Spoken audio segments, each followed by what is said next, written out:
I think for me, one of the big things that I've seen quite a lot is like your worship in your church is a 15-20 minute beginning of the service. Everyone comes in, there's a countdown timer, worship starts, worship stops. Now it's time for the message. Off you go home, see you next week. And it's like this concept that worship is music or music is worship, the two are entwined. Obviously, that's a very important part of it. But like, what's your stance on that? How do you come into that?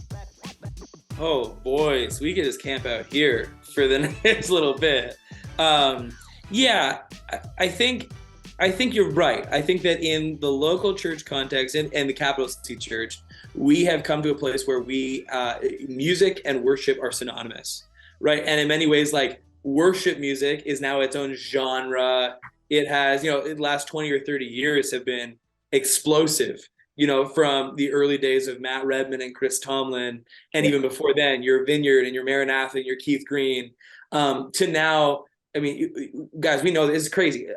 In a single day, 100,000 songs are released every single day to streaming services, and 1/10 of those songs are Christian gospel CCM in nature, right? And so, that's crazy, right? That it's its own genre, it's its own powerful collection of beautiful songs, but that comes with its own kind of, myths that need to get busted. It comes with its own presuppositions that people have, right? I would say this. I think that music is a powerful tool for worship. I think that it is biblically mandated that in our corporate expression of worship, we would use music. I think you listen to Paul, what he would say, psalms, hymns, and spiritual songs, right? Yes. So, hey, like let's lift up songs to the Lord.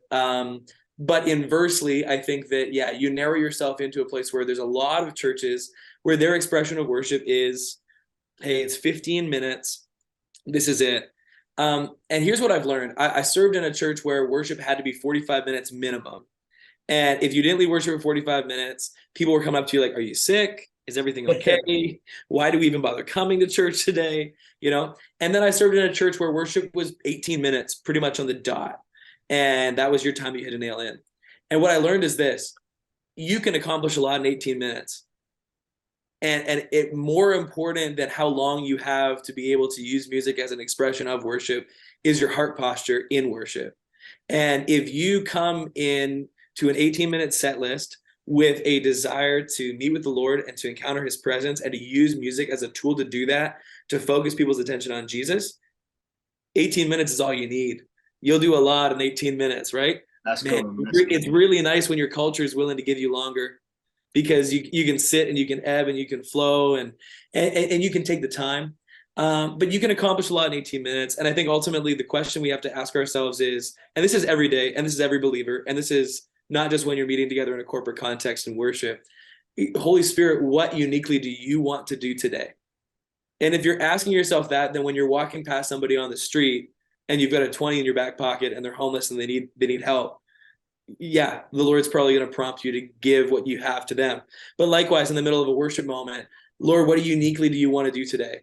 So hold on, if the Lord's leading you and past the 18 minutes, let's go for it, guys. Let's do this. And I love cultures where they're like, look, we're going to be a tight 60 minutes in our whole experience because we want to honor people's time, because maybe, we've got a small building and multiple services and we've got to get people in and out. It's a logistical nightmare. We're honoring our kids ministry volunteers. We're honoring our parking team and our connections team and all the people that give of their time and talents to make a corporate gathering special and beautiful. But inversely, man, if the Lord's doing something really special, we've got this amazing plan. We're just going to burn it on the altar of sacrifice and just follow his leading. So, I think it's such a complex, issue. I think hopefully the church is coming around. I think pandemic did a lot for us on this, to realize that music is a beautiful expression of worship, but you're not going to fix your worship culture just with good music, right? And a lot of people got sobered in that. I got sobered in that as a worship leader, being like, going to a small group when it was legal in Canada to go to a small group, but you couldn't meet largely in corporate gatherings, and being like, I just don't really feel it, and being like, oh no, like, am I guilty of being like, I need the lights, and I need the environment, I need the energy, and I need the PA and the front of house, and I need maybe I do, and and there being a purity pushed into your worship. I think we're learning that music doesn't equal worship, right? Yeah. That's cool, man. Bevan, what's your take on that, fella? Because obviously you've only been a Christian for a few years, couple of years. worship is relatively new to you by way of its like musical worship. How do you feel about that? Like, I've always grown up, love worship. I can worship all day, throw a guitar in my hands. I'll do it till my fingers bleed if I have to. Yeah.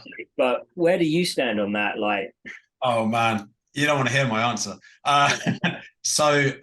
Honestly, like I've had a lot of struggle with the worship portion of church generally since I've been a Christian. So like I went to a very traditional Lutheran church, then a Presbyterian church, and there was like singing hymns and stuff.